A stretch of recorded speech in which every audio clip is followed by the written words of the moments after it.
Gaming Bolt presents the top 14 toughest bosses in the entire Fallout series. Tough bosses are nothing new in video games, especially the Fallout franchise. From the Mojave to the Commonwealth, the post-apocalyptic future of Fallout is simply teeming with baddies that want to kill you. Who are the toughest hombres, though?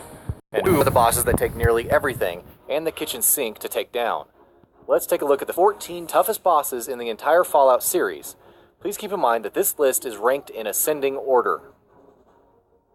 Shipbreaker, Fallout 4 Far Harbor. Compared to the enraged Fogcrawler, Shipbreaker may not seem like a big deal.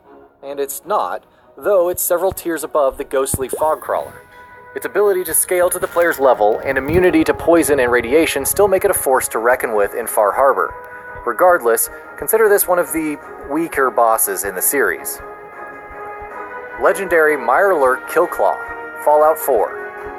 The legendary Mirelurk Killclaw doesn't have a whole lot of hard information, but from first-hand experience, we know it's tough to take down. Many of the same strengths of the average Mirelurk, resistance to high amounts of damage and energy, immunity to radiation, persist, and their melee attacks hurt like hell.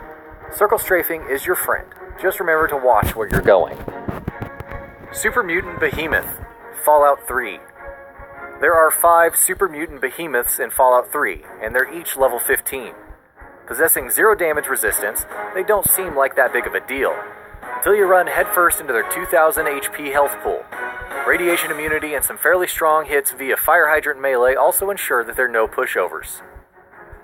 Ancient Behemoth, Fallout 4. As the oldest super mutant in the Commonwealth, the Ancient Behemoth is also the toughest one you'll encounter in Fallout 4. Though it doesn't possess the most devastating melee attacks or the highest damage resistance, the Ancient Behemoth still has 1900 health at level 95 with radiation immunity. Keep a safe distance, avoid those boulders, and bring your biggest guns. Caesar, Fallout New Vegas. By himself, Caesar isn't too much of a challenge. It's his minions you have to worry about, especially those that hang out closest to him, and lords help you if his remaining camp isn't cleared beforehand. Along with inflicting large amounts of damage via power fists, they have a lot of health and armor. Thankfully, there are plenty of ways to win, like kiting all of your enemies into one single area, bringing companions, or even looting the rest of the camp and selling the goods to acquire more powerful weapons. Legendary Deathclaw, Fallout New Vegas. At roughly 17 feet tall with 250 melee damage and 1000 health, the legendary Deathclaw ranks high among New Vegas' deadliest foes. Its agility ensures it can get close and smack you senselessly quickly. Even if it doesn't have Roar's level of damage, it can still make life miserable for first-time couriers.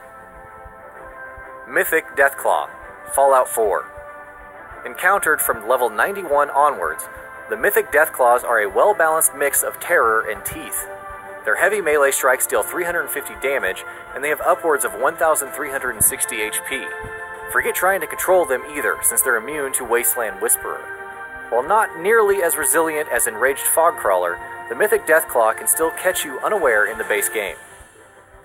Roar, Fallout New Vegas Lonesome Road. Featured in New Vegas' Lonesome Road DLC, Roar is a powerful Deathclaw. In fact, its strength is so high that it 3-hit a level 25 power armor-wearing player with max endurance.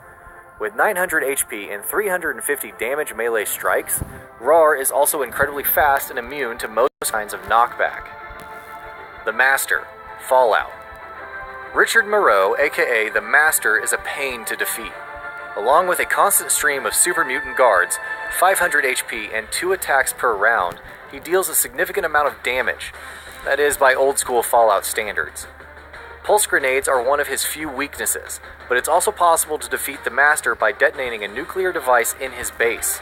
Alternatively, with the right steps, he can be convinced to step down, causing him to commit suicide in the process. Mirelurk Queen, Fallout 4. Mirelurks alone are headaches, and then you meet the Mirelurk Queen with her annoying damage and energy resistance, radiation immunity, and 1000 HP. For its large size, the Mirelurk Queen can cover distances quickly, though its somewhat slow turning radius allows you to stand a chance. The Nuka-Lurk Queen in Nuka World is even more dangerous, with 1500 HP and many of the same resistances. Frank Horrigan, Fallout 2. There weren't many enemies in Fallout 1 and 2 that could take a raw beating like Frank Horrigan and keep coming back for more. Compared to the Master's 500 HP, Horrigan possesses 999 HP and has 10 points in all special stats. If that wasn't enough, he's wearing power armor and is classified as an ultra super mutant. To top it all off, he's the final boss in Fallout 2. Conflict is sadly inevitable. Enraged Fogcrawler, Fallout 4 Far Harbor. Where do we even start? First off, you can't control the Enraged Fogcrawler with the Wasteland Whisperer perk, so just forget about that. Damage resistance is through the roof, about 4,000, and it possesses immunity to radiation and poison, further limiting your options. Oh, and did we also mention that it has 2200 HP, scales with the player level, and has 115 HP per second of regeneration. Energy weapons are the way to go, so buy plenty of cells beforehand. Like, all of them, from everywhere. Legendary Boatfly, Fallout New Vegas Old World Blues.